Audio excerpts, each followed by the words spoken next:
말씀 같이 보겠습니다. 누가복음 23장. 누가복음 23장 32절에서 43절 말씀까지.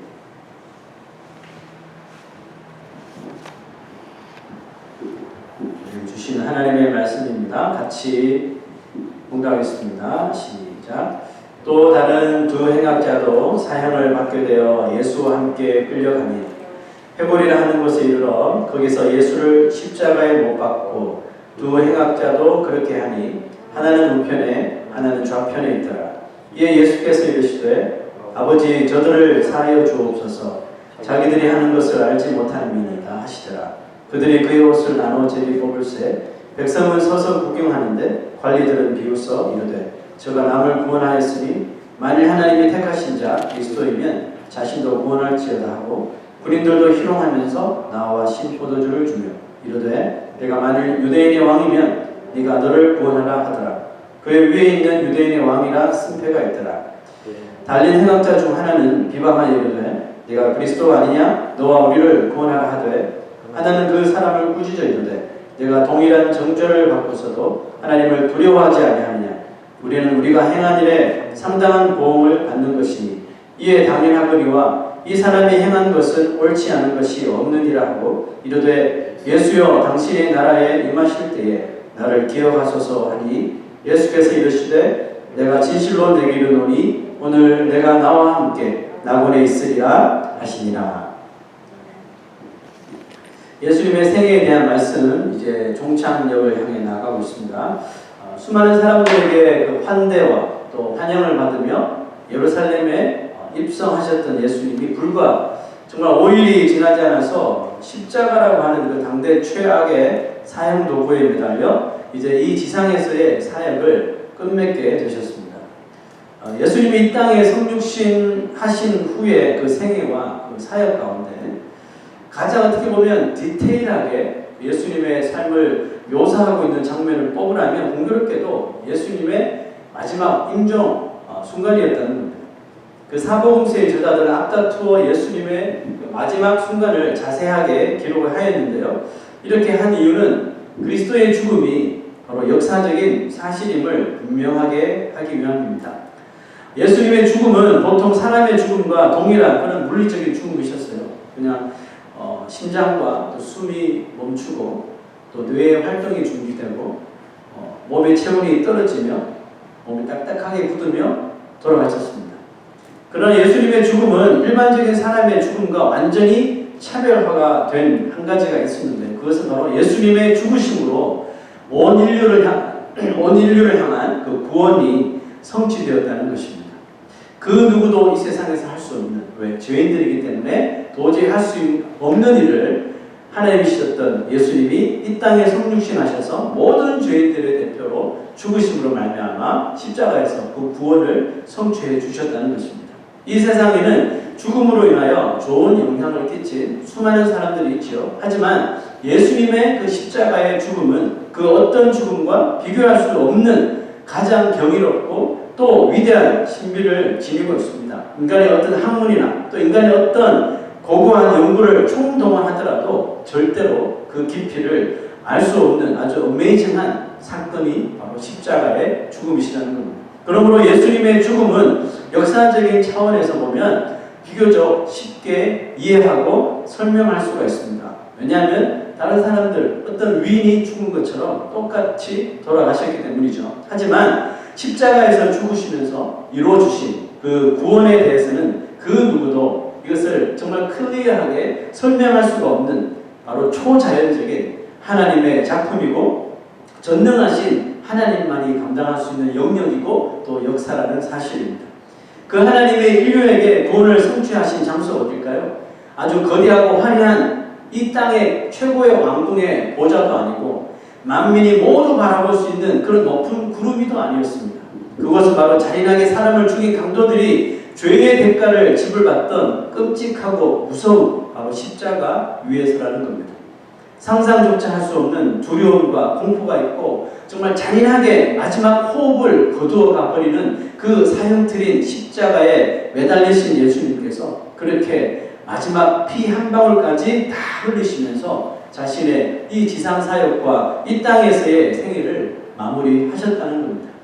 사복음서 저자들은 예수님이 십자가에 달리셔서 숨을 거두시기 전까지의 상황을 각자 자세하게 기록을 해 놓았다고 말씀드렸는데요. 성경학자들은 그리스도가 십자가 위에서 하신 말씀을 다 이렇게 모아서 가상실현이다 이렇게 명명했습니다. 십자가에 달리시고 그 다음에 마지막 숨을 거두시기까지 하신 말씀이 전부 합쳐서 7마디 말이었다는 겁니다. 가상실현은 한 복음서에 모조리 기록된 것이 아니라 사복음서에 일일이 기록된 그 제자들의 기록을 하나하나 다 이렇게 모아서 정리한 말씀이 바로 가상실현이라는 이 말씀입니다. 7번의 말씀을 시간상으로 정확하게 우리가 나눌 수는 없지만 예수님이 말씀하신 그 뉘앙스와 그때의 상황을 잘 연결해 보면 또 어느 정도 순서를 정할 수가 또 있습니다. 그리고 죽기 전에 마지막 남긴 7마디 가운데 3마디는 바로 하나님 아버지께 드린 말씀이고 3마디는 특정한 사람에게 한 말이고 나머지 한 말씀은 모든 인류들에게 선포하시면서 하신 말씀이었습니다. 자, 우리가 몇 주 동안 이 가상실현의 말씀을 이제 보겠는데요. 오늘은 첫 번째와 두 번째로 추정되는 예수님의 그 십자가상에서의 말씀을 함께 상고해 보도록 하겠습니다. 자, 십자가에 오르셔서 첫 번째 하신 말씀은 바로 아버지 저들을 사하여 주옵소서 자기들이 하는 것을 알지 못함이니이다. 이런 말씀입니다. 예수님의 마지막 7마디 중에 첫 번째는 어떤 말이에요? 죄인들의 용서를 구하는 말씀이셨다는 겁니다. 여기서 저들은 누구를 구체적인 누구를 가르치는지 확실하게 알 수 없습니다. 하지만 이 말씀의 문맥에 맞추어서 한번 생각해 보면 예수님이 십자가를 지게 된 일에 조금이라도 관여한 모든 사람들을 다 지칭하고 있다 이렇게 볼 수가 있는데요. 첫 번째는 물리적으로 예수님에게 핍박을 가한 사람, 예수님에게 고통을 준 사람들 누굽니까?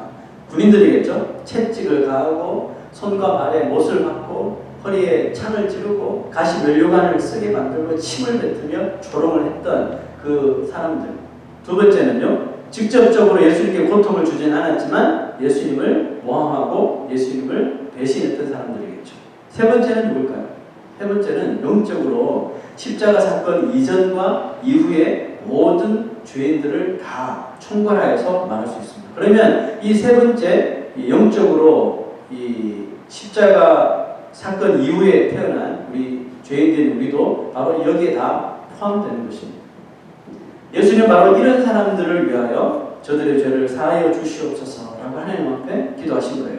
놀라운 것은 예수님이 아무 죄도 없이 십자가에 못 박히는 중에 혹은 못 박히자마자 하신 첫 마디가 그들의 죄를 사하여 달라는 말씀이었다는 겁니다. 여러분 아무리 예수님이시지만 몸에 상상할 수 없는 정말 엄청난 고통을 주는 그 순간에 자신을 십자가에 못 박고 있는 자들의 그 눈을 바라보면서 하신 말씀이 바로 이거였다는 것은 왜 예수님이 바로 우리의 구세주고 그리스도이신지를 설명해주고 있고 또 왜 그가 이 땅에 오셨는지에 대한 분명한 이유를 보여주고 있는 것입니다. 예수님이 이 땅에 오신 목적이 뭐예요? 목표가 뭐예요? 우리와 같은 죄인들을 용서하시기 위해서 오셨다는 것이고 십자가 지시며 희생제물로 돌아가시기 위해서 이 땅에 오셨다는 것을 마지막에 명확하게 보여주고 계시는 것입니다. 자, 그렇다면 과연 예수를 십자가에 못 박도록 만든 죄인들을 위해 기도하신 그 기도를 통해 그들은 죄 사함을 얻게 되었을까요? 그리고 우리가 예수님처럼 우리를 향해서 욕을 하는 그 죄인들을 위하여 용서함의 기도를 드리면 그들의 죄가 우리의 기도를 통해서 눈같이 다 녹아내려질까요? 여러분 어떻게 생각하십니까? 여러분 많은 시간 우리가 이렇게 기도하지 않습니까? 누구누구를 용서해달라고, 그죠? 뭐 꼭 자기와 상관없는 일이지만 뭐 죄를 지은 사람들을 위해서 기도, 어떤 사람은 김일성을 위해서 기도하고 김정은을 위해서 기도하고 기도한다잖아요. 그럼 우리가 그렇게 기도할 때 그 사람들 죄가 다 사해지는 겁니까? 그 생각 안 해보셨어요? 그렇잖아요. 우리가 죄인들을 위해 기도하는데도 아무런 소용이 없다면 우리는 그런 기도를 해야 할 이유를 찾기가 어려워지는 거죠. 예수님이 이 땅에 오신 것은 무엇이라고 했습니까? 죽어가는 죄인들을 찾으셔서 그들을 구원하시기 위해서 오신 것이고 죄인들이 구원을 얻기 위해서는 뭐가 필요합니까? 그들의 죄가 용서함을 받는 길밖에 없는 거죠. 이거 외에는 방법이 없는 거예요. 누군가의 죄가 용서받기 위해서 가장 필요한 것이 뭘까요? 여러분들의 죄가 용서받기 위해서 가장 필요한 것이 뭐예요? 죄가 필요합니까? 교회가 필요합니까? 무엇이 필요합니까? 우리들의 죄가 용서받기 위해서 가장 필요한 것은 내가 죄인임을 깨닫는 거죠. 내가 죄를 짓고 있는 죄인이라는 것을 스스로 인정하는 거죠. 인정할 때 회개가 나오지 않습니까? 하나님 앞에 죄인입니다. 그죠? 인정하고 회개할 때 용서를 구하는 것, 이것을 통해서 우리에게 죄 사함이 일어나는 거거든요. 그동안 예수님의 생애를 살펴보면서 수많은 죄인들과 예수님께서 함께 하시면서 그들의 죄를 사하시는 모습을 우리가 목격했는데요. 죄의 사함을 얻은 사람 중에 자신의 죄를 깨닫지 못한 사람은 한 명도 없더라는 겁니다. 그렇다면 우리가 아무리 누군가의 죄를 위하여 하나님의 용서하심을 구하더라도 정말 우리가 기도하여서 그 사람이 마음을 열고 하나님 앞에 회개하고 죄인이라고 고백하면 너무나도 좋지는 금상첨화죠. 그렇게 되기를 원합니다. 그렇지만 그 당사자가 자신의 죄를 들은 척도 하지 않고 본 척도 하지 않고 이것을 다 외면하고 또 회개하지 않는다면 그 죄는, 그 사람의 죄는 절대로 용서함 받지 못한다는 것이 성경의 진리라는 겁니다. 자, 그럼에도 불구하고 우리가 예수님 따라 예수님 오늘 하신 것처럼 죄인들을 위해서 기도해야 하는 이유가 도대체 뭘까요? 우리가 기도해도 저 사람이 구원받을지 안 받을지 모르는데 꼭 기도해야 됩니까? 이렇게 물을 수 있잖아요. 자, 오늘 여기 답을 두 가지나 찾아볼 텐데요. 두 가지의 그 이유에 대한 답을 찾아볼 텐데, 첫째는 우리가 예수님처럼 죄인들을 향해서 기도할 때 때로는 나를 위해서 해코지하는 사람을 위해서 용서하면서 기도하고, 또 어떨 때는 나랑 상관없지만 아주 잘못을 저질렀던 사람이 있다고 합시다. 그럼 그 사람이 영혼을 위해 불쌍히 여기면서 기도하는 거죠. 우리가 기도할 때 하나님은 그 죄인을 불쌍히 여기신다는 것이죠. 불쌍히 여기셔서 그 사람이 죄에서 돌아올 수 있는 마음을 주시고 또 기회를 주신다는 것입니다. 여러분, 주기도문에 보시면 예수님이 이런 기도를 가르쳐 주셨어요. 우리가 우리에게 죄 지은 자를 사하여 준 것 같이 우리의 죄를 사하여 주시고, 여기서 우리가 우리에게 죄 지은 자를 사하여 준 것 같이 라는 말이 있습니다. 우리는 어떻게 우리에게 죄 지은 사람을 용서해 줄 수 있어요? 우리는 그렇게 착한 사람이 아니잖아요. 근데 우리는 어떨 때 용서를 하게 되잖아요. 그죠? 차를 이렇게 부딪히고 갔는데 되게 보상을 받겠지만 어떤 경우에는 그냥 하시라고 이렇게 할 수도 있고, 여러 가지 경우에 그 사람이 나에게 분명히 잘못했는데도 불구하고 내가 내 마음에 선한 마음이 찾아와서 그냥 없었던 일을 하고 일이 종료되는 그런 경우 있지 않습니까? 우리가 어떻게 우리에게 죄 지은 사람을 용서해 줄 수 있어요? 이유는 한 가지죠. 우리가 하나님 앞에 용서를 받았기 때문에. 우리가 1만 달란트의 죄를 탕감받았기 때문에, 그 마음이 우리 마음이 있기 때문에 조그마한 죄를 나한테 잘못을 저지른 사람일지라도 이것을 그냥 무시하고 괜찮다고 용서해 줄 수 있는 것입니다. 그죠? 하나님이 우리의 마음에 회개의 마음을 주셨기 때문에 우리가 회개할 수 있고, 용서의 마음을 주셨기 때문에 용서할 수 있게 되는 것입니다. 자, 그렇다면 어떻게 우리의 마음에 회개하는 마음을 주시는 걸까요? 그것은 누군가 나를 위해 하나님께 간구했기 때문인데, 그 누군가가 누구예요? 바로 우리 주 예수 그리스도시라는 것이고, 때로는 나를 아는 누군가 혹은 나를 알지 못하는 누군가가 나를 위하여 예수님처럼 기도하고 있기 때문에 그렇습니다. 기독교의 정말 위대한 신학자 중에 한 사람인 성 어거스틴이 있습니다. 어거스틴은 예수를 정말 영접하기 전에, 예수님의 일꾼이 되기 전에 완전히 세상에서 멀은 사람이거든요. 세상에서 10대 때 이미 여자와 동거하면서 자녀까지 낳고, 또 정욕에 빠지고 쾌락에 빠져 살았습니다. 그것뿐만 아닙니다. 만이교라고 하는 이단 사상에 빠져가지고 이단 사상에 그냥 종이 되어서 열심히 이단 사상을 증거했던 사람이에요. 그런데 어거스틴을 그리스도 앞에 무릎 꿇도록 만든 것이 누굴까요? 바로 이 어거스틴을 위하여서 밤낮으로 기도했던 그의 어머니 모니카였습니다.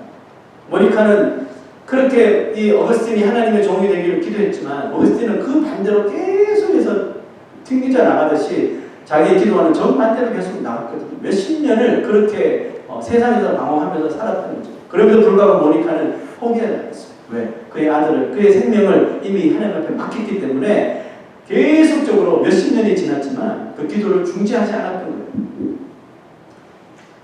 그녀는 아들이 주님의 품으로 돌아올 때까지 정말 쉬지 않고 눈물을 흘려가며 기도했었고, 결국 어거스틴은 자기 자신의 그 고백록에 자기 자신을 하나님께로 인도한 예수 그리스도 앞에 무릎 꿇게 만든 사람은 바로 나의 어머니 모니카였고 그 어머니의 기도 덕분이었다라고 고백을 하고 있습니다.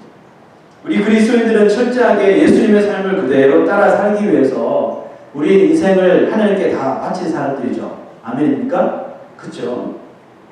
기도의 삶도 마찬가지죠. 기도의 삶도 예수님께서 가르쳐 주신 대로 예수님께서 기도하시는 대로 우리가 따라 사는 거죠. 이미테이트 하는 거죠. 그렇지만 기도의 삶도 그저 흉내만 내는 것이 아닙니다. 흉내만 내는 차원이 아니라 예수님과 같이 예수님의 마음을 가지고 그런 기도를 드릴 줄 아는 크리스찬이 되어야 한다는 거예요. 우리가 만약에 죄를 범한 사람을 위해 기도하거나 어떤 사람의 삶이 변화되기를 기도하고 있다면 그 모니카처럼 또 예수님처럼 절대로 그 기도를 중지하지 마시란 말입니다. 내가 저렇게 기도했는데도 여전히 저렇게 헤매고 있다. 아, 기도 그만할래. 하지 말라는 거예요. 왜? 우리는 하나님이 아니에요. 그 사람의 마음을 여는 것은 우리가 아니고 하나님이시기 때문에 맡겨드렸다면 우리는 해야 될 것은 끝까지 혹시 만나서 권유하고 할 수 있으면 말을 할 수 있겠지만 정죄하지도 말고 계속해서 기도해 주라는 거예요. 어느 순간에 하나님께서 그 영혼의 마음을 여셔서 하나님을 영접할 수 있는 시간이 올지 모르기 때문에 모니카처럼 끊임없이 우리가 기도해야 하는 거예요. 여러분 백합이 어떻게 자랍니까? 하나님이 내리시는 그 비를 먹고 자라죠. 그 비를 먹고 자라듯이 한 인생이 한 영혼이 정말 그의 죄를 깨닫고 그의 죄를 회개하고 믿음으로 성숙하기 위해서는 하나님이 내리시는 은혜의 비를 머금어야 하기 때문에 우리는 뭐야 됩니다. 이 사실을 아는 우리들은 그 한 영혼이 하나님의 은혜로 인하여 그 마음이 촉촉히 이렇게 적셔져서 그 마음이 활짝 열리도록 끊임없이 간구하고 기도해야 하는 것입니다. 예수님은 우리가 누군가의 죄 사함을 위하여 기도해야 하는 또 다른 한 가지를 말씀하셨는데요. 자, 보시죠. 아버지 저들을 사하여 주옵소서. 왜요? 자기들이 하는 것을 알지 못합니다. 우리가 그 죄인들을 위하여서 기도해야 하는 이유는 자기들이 하는 것을 알지 못하고 있기 때문에 우리는 계속해서 기도해야 돼요. 언제까지요? 깨달을 때까지. 내가 말해도 깨닫지 못하더라도 누군가의 또 권유를 통해서 공고를 통해서 또 말씀을 통해서 그 영혼이 정말 자기가 무지했다는 것을 깨달을 때까지 우리가 기도해야 되는 거예요. 자, 말씀 한번 보십시오. 백성은 서서 구경하는데 예수님께서 십자가에 왜 달리셨어요? 그죠? 그 엄청나고 잔인하고 정말 끔찍한 상황에 사람들이 서서 구경했어요. 그런데 관리들이 그 모습을 보고 비웃는 거예요. 비웃어 이르되 제가 남을 구원하였으니 만일 하나님이 택하신 자 그리스도면 자신도 구원할지어다. 계속 비꼬는 거죠. 자, 예수님을 십자가에 못 박았던 군인들도 이렇게 말합니다. 군인들도 희롱하면서 나와 신포도주를 주며 이르되 네가 만일 유대인의 왕이면 네가 너를 구원하라 하더라. 자, 예수님 말씀이 너무 맞았죠. 그들이 예수가 누구인지를 올바로 깨달았다면 그 관리들도 그 백성들도 그 군인들도 절대로 그런 일을 참아할 수가 없었겠죠.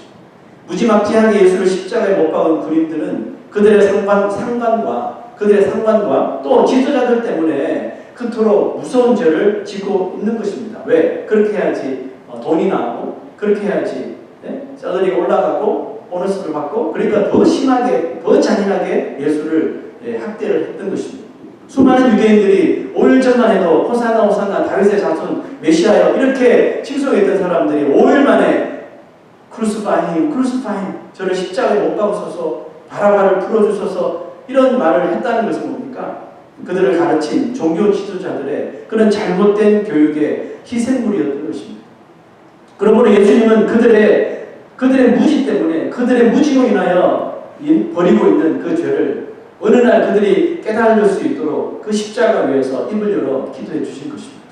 예수님의 이 기도는 훗날 사도행전에서 그의 사도들로 인하여 성취가 되는데요. 자, 사도행전 한번 보시죠. 베드로를 위시해서 120명의 그 예수님의 제자들이 그 마가다락방에서 성령 충만함을 받죠. 처음으로 성령을 받고 성령 충만을 받고 베드로가 거리로 뛰어나가서 이 백성들을 향해서 기도한 거예요. 설교를 한 거예요. 자, 설교를 듣고 난 다음에 이제 이런 현상이 일어났습니다. 그들이 이 말을 듣고 마음에 찔려. 무슨 말 했을까요? 너희들이 십자가에 달아 죽인 예수가 하나님의 아들이시고 그가 메시아라는 것을 다시 말한 겁니다. 그들이 마음에 찔리기 시작한 거예요.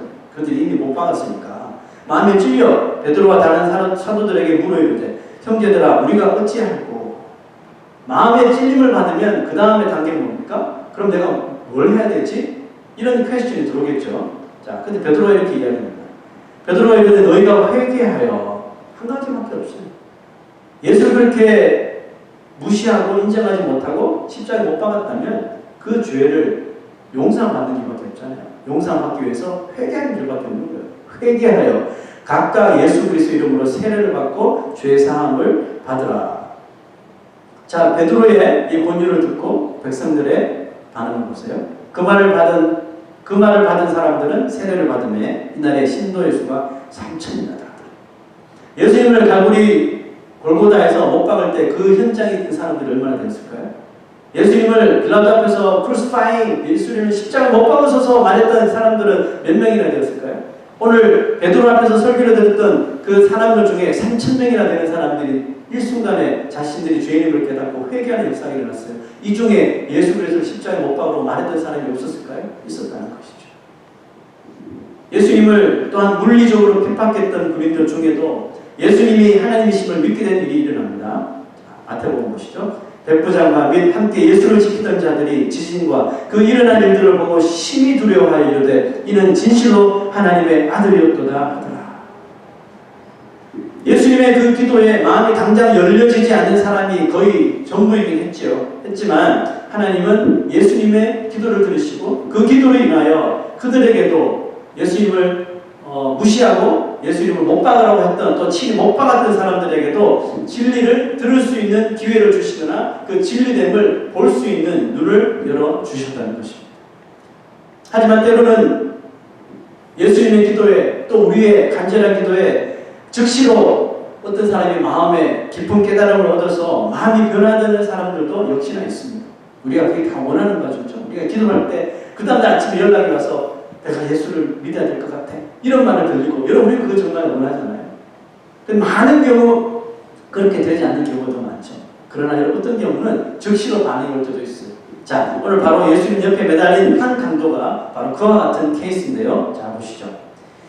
다른 행악자 중 하나는 비방하여 이르되 네가 그리스도가 아니냐, 너와 우리를 구원하라. 지금 비꼬면서 조롱하는 거죠. 그런데 또 하나는 그 사람을 꾸짖어 이르되, 자, 제가 밑줄 지은 부분 보세요. 한 강도는 예수를 비방하여 이르되 했지만 한 강도는 그 사람을 꾸짖어, 예수를 비방하는 그 강도를 오히려 꾸짖었다고 하죠. 다른 현상이 나타나고 있어요. 계속 이렇게 말합니다. 네가 동일한 정죄를 받고서도 하나님을 두려워하지 아니하느냐. 계속 봅시다. 우리는 우리가 행한 일에 상당한 보응을 받는 것이, 우리는 이 벌을 받아 마땅한 죄인이야, 너나 나나. 그런데 이 사람이 행한 것은, 예수 그리스도가 행한 것은 옳지 않은 것이 전혀 없다. 뭘 인정하고 있어요? 예수 그리스도가 죄 없는 하나님이심을 인정하고 있는 것이죠. 즉 유대인들은 예수가 신성모독에서 죄인이라고, 죄인으로서 지금 살인죄에 해당해서 못 박았는데 이 강도는 뭐예요? 이 사람이 행한 것은 옳지 않은 것이 없다. 여러분 이해가 되십니까? 엄청난 반전이 지금 강도에게 일어나고 있는 거죠. 두 강도 가운데 한 사람은 그 짧은 순간에 예수를 하나님의 아들로 믿는 마음이 열려진 것을 우리가 볼 수 있어요. 그런데 여러분 이 강도는 그 짧은 순간에 어떻게 갑자기 이 마음이 변화되었을까 하는 것이죠. 여러분 그 짧은 순간에 누군가 와서 이 강도를 전도했나요? 예수님의 생애에 대해서 쫙 이렇게 이야기해서 복음을 전한 걸까요? 아니잖아요. 그게 누가 그걸 좋을 수 있어요? 아무도 오지 못하죠. 그 사람의 마음이 변화된 한 가지 근거를 성경에서 찾는다면 그가 예수님의 십자가 위에서 하신 첫 말씀을 바로 옆에서 들었기 때문에 그렇습니다. 이거 외에는 근거가 없어요. 주여 저들을 용서하여 주옵소서. 저들은 자기가 무슨 짓을 하는지 알지 못합니다. 이 말을 이 강도가 분명히 귀에 들었던 거예요. 이 세상에 사형장에서 자신을 죽이려는 사람들을, 또 자신을 죽이고 있는 그 사람을 향해서 용서해달라고 기도하는 사람이 여러분 있겠습니까? 이 강도는 지금까지 살면서 그런 사람을 본 적이 없었던 거예요. 그런데 그의 눈에 그 예수 그리스도가 손과 발에 못을 박히고 피를 철철 흘리는 가운데 자기 자신을 향해 창으로 찌르고 욕을 하고 침뱉는 사람을 향해서 저 사람이 저를 용서해달라고 기도하는 그 모습을 볼 때 이 사람의 마음에 저 사람은 정말 하나님의 아들일지도 모른다는 생각이 들기 시작하는 거예요. 미세한 변화가 일기 시작하면서 그의 마음에 하나님의 은혜의 빛이 비추기 시작하는 거예요. 그리고 놀랍게도 그 강도의 마음에 예수가 하나님이구나, 예수가 하나님이시며 예수는 죄 없는 분임을 드디어 깨닫게 된 거예요.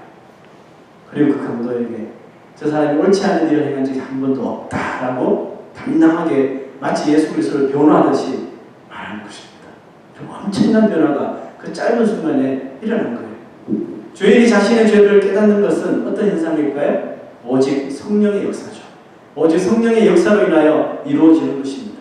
우리가 누군가를 위하여 기도할 때도 이와 같은 성령의 역사가 임하기를 우리 하나님 앞에 간절히 마음을 다해 기도해야 하는 거예요. 마지막 순간에 예수님을 믿게 된 강도는 자신의 죄를 기억하며 예수님께 이렇게 요청합니다. 예수여, 당신의 나라에 임하실 때 나를 기억하소서. 저는 이 마지막 강도의 말을 들으면서 이렇게 왜 이렇게 용기가 없지? 이런 생각을 했어요. 왜 그렇습니까? 자기가 예수 그리스도를 변호해 줬잖아요, 다른 강도한테. 그랬으면 이 예수님에게 주님 하나님이시니까 천국 가실 때 나 좀 데리고 가주세요, 이렇게 해야 되는 거 아니에요? 정확하게 확실하게 탐출을 해야죠. 근데 뭐라 합니까? 하나님 나라에 가실 때 나를 기억해 달라고 이렇게 애매하게 이야기하는 거예요. 왜 이렇게 말했을까요? 여러분, 천국 가는 건 확신하게 못 박아야 되는 거 아니에요? 확신하게 예수님께 확신함을 들어야지, 들어도 될까 말까 한다는데 나를 좀 기억해 주세요, 이 정도는 너무 약한 거 아니에요? 저는 이렇게 생각해 봤어요. 이 강도는 나를 당신의 나라에 데려가 달라고 차마 말 못하고 있습니다. 왜요? 그동안 자기가 한 일이 있으니까. 왜냐하면 자신이 지은 죄를, 너무나도 무서운 죄를 알기 때문에. 내가 잠깐 예수님이 정말 하나님이라는 걸 깨달은 후에 예수님에 대해서 이 강도에게 잠깐 변호했다고 내가 천국 갈 수 있을까? 그런 마음도 들었겠죠. 그럼에도 불구하고 일말의 희망을 가지고 예수님께 저를 기억해 주세요 라고 밖에 말할 수밖에 없었던 거예요. 만약 그 말이 거짓이었고 마지막 순간에 위기를 모면하기 위해서 둘러댄 말이었다면 그 강도도 다른 한 강도처럼 지옥행을 면치 못했을 것입니다. 그런데 이 강도 귀에 정말 희망의 말씀이 들렸습니다. 예수님께서 영광스럽게도 십자가 위에서 하신 7마디 중에 그 두 번째 그 말을 이 강도에게 전하는 말로 대신한 거예요. 자, 그 말이 뭐예요? 내가 진실로 내게 이르노니 오늘 내가, 내일도 아니에요, 10년 후도 아니에요, 오늘 네가 나와 함께 나곤의 천국의 하나님의 나라에 있으리라 하시니라. 매튜 헤럴이라고 하는 주석가는 이 장면을 보면서 이렇게 설명했습니다. 이 한 강도는 마치 불 속에 던져진 나무 토막이 불에 휩싸이기 전에 건져냄을 당한 것 같이 극적으로 구원을 받았다, 이렇게 표현했습니다. 표현력이 대단하시죠? 맞습니다. 이 두 사람의 강도가 모두 예수님의 저 죄를 용서해달라는 죄사함의 기도를 왼쪽 오른쪽 다 강도가 들었단 말이에요. 똑같은 기회를 얻었다는 뜻이에요. 회개할 수 있는 기회, 예수님을 하나님으로 시인할 수 있는 기회를 두 사람 다 얻었다는 뜻이에요. 어쩌면 그 사람은 자신이 생각하는 기회를 얻었지만 한 강도는 그것을 들었으면서도 외면해 버렸고, 한 강도는 예수님이 지상에서, 이 땅에서 용서함을 베푼 마지막 기회를 기적같이 마지막으로 붙잡은 사람이 되더라는 것입니다. 어떻습니까? 어떤 사람이 이 장면을 보고 이런 생각을 하게 합니다. 맞네, 내가 지금은 잘 믿지 않더라도 저 강도처럼 죽기 전에 예수님 믿으면 되지, 이런 생각을 합니다. 그리고 지금 해야 할 회개를 뒤로 미뤄버립니다. 그러나 그 사람이 한 가지 착각하는 것이 있어요. 뭐예요? 어쩌면 그 사람은 자신이 생각하는 플랜대로, 스토리대로 되지 않고 마지막 순간에 예수님을 외면해버렸던 그 강도와 같은 마음을 가질 수도 있다는 것을 알지 못하는 거예요. 자, 무슨 뜻입니까? 그러므로 하나님이 회개의 기회를 주실 때 우리가 회개해야 한다는 거예요. 용서해라고 하나님께서 말씀해 주실 때 용서를 베풀어야 한다는 뜻이에요. 여러분, 그리스도인들이 가장 못하는 것이 자꾸 오늘 해야 할 것을 자꾸 내일로 미루는 거 아니에요? 오늘 용서하라고 하는데 용서하지 못하고 왜? 마음에 감정이 남아있습니까? 그죠? 저도 참 그런 경우 많아요. 부부가 싸우면 해를 넘기지 말라고 분명히 성경을 기록하고 있는데 우리는 너무 쉽게 해를 넘기죠. 하루 정도는 지나야지 문제가 해결될 것 같고 시간이 좀 흘러야지 내가 참을 수 있을 것 같고 용서해 줄 것 같고 그래서 시간을 자꾸 이렇게 뒤로 물러요. 여러분 어떻습니까? 하나님께서 우리 마음속에 네가 먼저 회개해. 네가 먼저 용서하면 되잖아. 네가 먼저 말하라고. 네가 먼저 손 내밀으라고. 성령께서 우리에게 툭툭 치시면서 이렇게 우리에게 간섭하실 때도 우리가 그 소리를 외면해 버리고 있지 않습니까? 참 우리 그리스도인들이 이거 못해. 내 자존심이 상하면 얼굴도 보지 않으려고 하죠. 물론 어려운 일입니다. 물론 어려운 일이죠. 그런데 어떡합니까? 주님께서 하라고 하시니까. 하나님께서 이런 마음을 주실 때, 이런 기회를 주실 때 한 강도는 외면해 버렸지만 한 강도는 그것을 받아들였죠. 우리의 마음을 열어야 합니다. 우리의 마음에 누군가를 용서하는 음성이 들릴 때에 용서할 수 있어야 합니다. 어려운 일이지만 자신에게 죄 짓는 사람을 위하여 예수님처럼 그가 사함받기를 위하여 간절히 기도해야 할 줄 믿습니다. 나에게 모욕감을 주고 나의 자존심을 짓밟은 사람은 세상의 정의로 세상의 법으로 벌을 받게 해야 하기 마땅하지만 그것보다 더 의로운 방법이 있다고 예수님이 말씀하시는데 그 방법은 바로 예수님처럼 그 사람을 용서하는 것입니다. 왜냐하면 그것이 바로 부활의 증인으로 사는 그리스도인들의 삶이기 때문에 그렇습니다. 예수님이 십자가를 위해서 하신 말씀을 오늘 잘 기억하면서 우리도 이렇게 기도해야 될 줄 믿습니다. 아버지, 저들의 죄를 사하여 주옵소서. 저들은 자기가 하는 일을 알지 못합니다. 저들은 아직 무지합니다. 주님의 은혜로 그들의 마음을 여셔서 예수님을 믿게 하시고 하나님의 말씀을 깨닫게 해달라고 기도해야 됩니다. 그리고 그러나 저들의 마음에 은혜를 베풀어 주셔서 자신의 죄를 인정하고 회개하며 주님께 돌아와 그들도 나군의 주님과 함께 임하도록 도와주시옵소서라고 우리가 기도해야 할 줄로 믿습니다. 용서의 기도는 자신을 용서의 사람으로 만들 수가 있습니다. 그러므로 용서하는 기도는 정말 그 사람을 참 그리스도인 되게 한다는 거예요. 자기 자신에게 엄청난 유익이 있는 거예요. 또 자기 자신을 용서의 사람으로 만들 뿐만 아니라 예수 그리스도의 하신 말씀, 예수 그리스도의 삶을 그대로 본받는 삶이기 때문에 예수를 더욱 닮도록 만드는 통로가 될 수 있는 거예요. 예수님처럼 사랑하는 것도 좋지만 예수님처럼 용서해주는 이 삶이 더욱더 예수님을 본받는 기회가 되고 통로가 된다는 사실이에요. 여러분 영적으로 우리 모두가 누구예요? 예수님을 십자가에 못 박았던 죄인들이라고 말했죠. 하지만 우리는 지금 어떤 존재가 되었습니까? 십자가의 은혜를 깨닫고 또 그 은혜를 받아 또 우리의 죄를 주님 앞에 회개하고 용서함 받아서 이제는 십자가의 원수가 아니라 십자가의 증인이 되어서 십자가를 전하는 사람이 우리가 다 배웠지 않습니까? 십자가를 전하는 사람이 용서하지 못한다. 십자가를 전하는 사람이 정말 기도하지 못한다. 십자가를 전하는 사람이 넉넉하게 정말 예수님의 마음으로 다른 사람에게 기회를 주지 못한다. 이것은 주님 보시기에 넌센스가 될 수 있는 것입니다. 여러분 우리의 생명이 다하도록 그리스도의 십자가를 사랑하고 십자가에서 하신 은혜의 말씀에 순종하고 전하는 저 여러분 되시기를 주의 이름으로 축원합니다. 우리 헌신의 찬양